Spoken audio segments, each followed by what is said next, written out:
Hai semua, welcome back to my YouTube channel. Hello Dina, thanks banget udah klik video ini. Gimana kabar kalian? Semoga kalian selalu sehat ya. Di video kali ini aku masih ingin membawakan segmen Hello Murdery, dimana aku akan menceritakan satu kasus. Kasus ini tuh masih hangat di Indonesia. Ini adalah kasus pembunuhan dan kasus mutilasi, dimana pelakunya ini sudah tertangkap 2 hari yang lalu. Dan daripada berlama-lama, langsung aja kita jump to the story.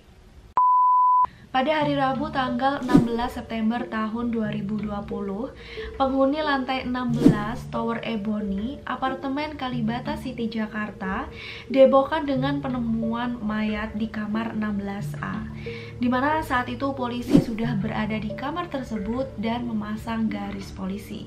Di kamar tersebut ditemukan 2 buah koper besar dan 1 buah ransel, dimana itu sudah dibungkus sama plastik warna hitam.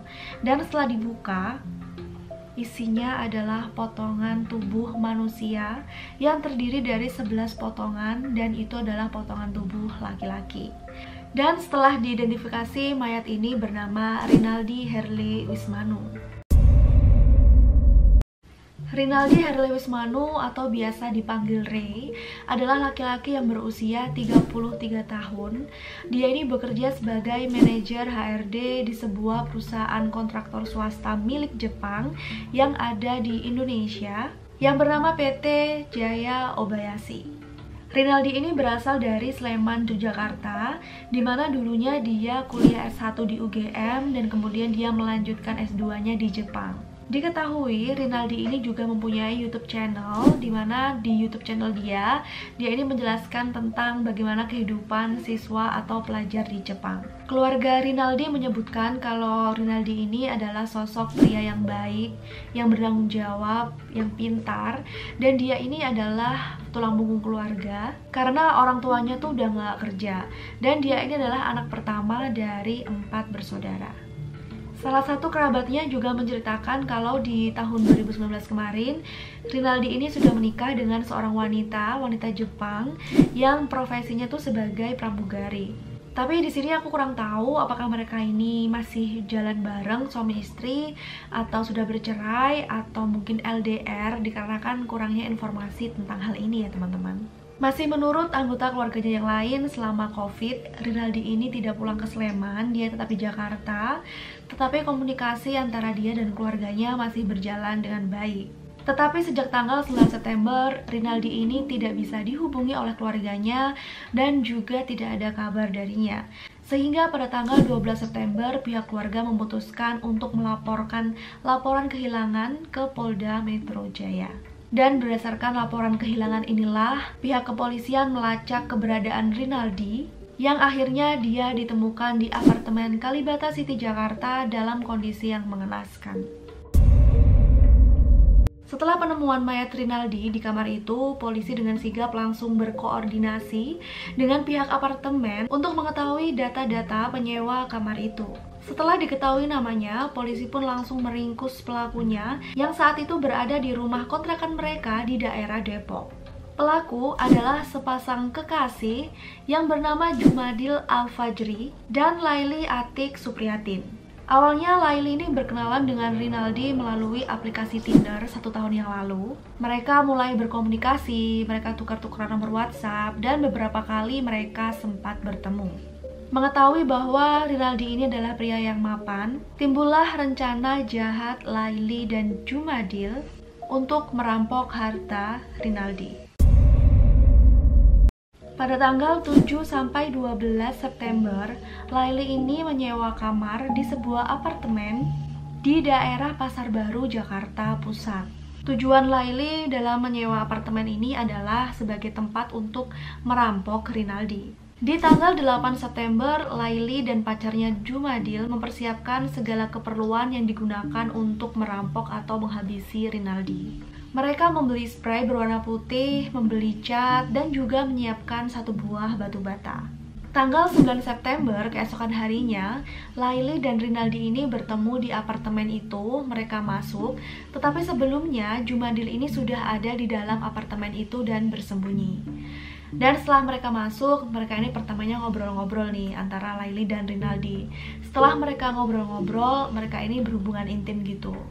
Dan kurang tahu waktu berhubungan intim atau setelah berhubungan intim, tiba-tiba aja dari belakang Jumadil ini langsung menghantam kepala Rinaldi dengan batu bata yang sudah mereka siapkan sebelumnya.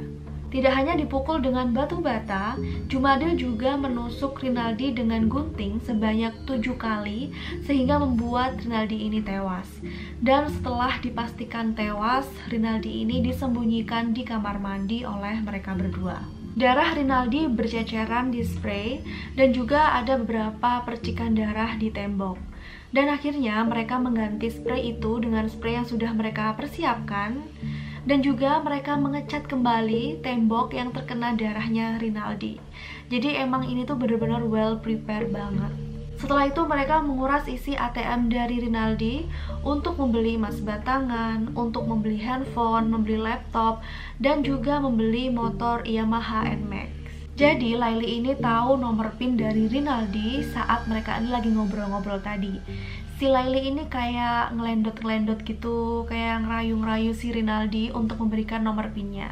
Setelah mendekati tanggal 12 atau mendekati tanggal check out, mereka ini bingung gimana caranya menyembunyikan mayat Rinaldi atau mengeluarkan mayat Rinaldi dari apartemen itu agar tidak diketahui orang lain.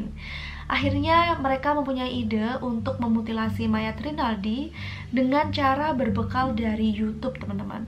Jadi mereka nonton YouTube, mungkin mereka search gimana cara memutilasi, dan akhirnya mereka melakukan itu. Mereka memotong tubuh Rinaldi menjadi 11 bagian, kemudian mereka masukkan ke dalam 2 buah koper dan 1 buah tas ransel. Selanjutnya mereka menyewa unit di apartemen Kalibata City. Kemudian mereka menuju ke sana naik ojek online, teman-teman. Aku kurang tahu apakah Gokar atau Grab, pokoknya intinya mereka naik mobil gitu.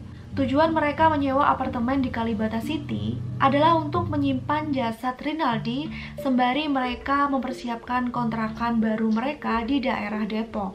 Dan pada tanggal 16 September polisi mengetahui semua perbuatan mereka. Polisi menangkap mereka di rumah kontrakan barunya di daerah Depok, dan di sana polisi juga menemukan sebuah galian yang cukup dalam di halaman belakang rumah mereka, di mana galian ini akan digunakan untuk mengubur jasad Rinaldi. Laili dan Jumadil terancam hukuman mati atau hukuman seumur hidup dikarenakan melakukan pembunuhan secara sengaja, pencurian, dan berusaha menghilangkan barang bukti. Hal ini berdasarkan pada pasal 340 KUHP, 365, dan 338 KUHP. Sekian teman-teman cerita hari ini. Gimana menurut kalian? Komen di bawah ya. Lagi-lagi mari kita saling mengingatkan untuk selalu hati-hati dan selalu waspada dimanapun kita berada. Menggunakan Tinder atau online dating untuk mencari teman atau mencari pacar itu bukan hal yang salah, tetapi kita harus benar-benar menyeleksi, harus benar-benar bisa menyaring siapa aja yang bisa menjadi teman atau pasangan kita.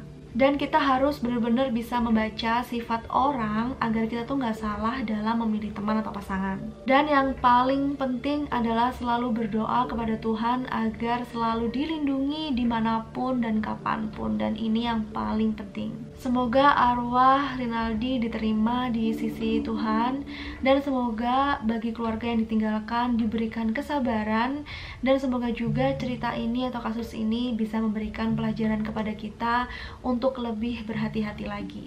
Terima kasih semuanya udah nonton video ini sampai habis. Kurang lebihnya aku mohon maaf, apalagi dalam penyebutan nama ataupun tanggal kejadian.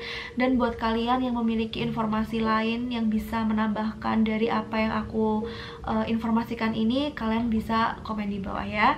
Jangan lupa like kalau kalian suka video ini, dan jangan lupa subscribe serta share sebanyak-banyaknya agar channel ini cepat berkembang ya. Thanks semua, see you on the next video. Bye bye.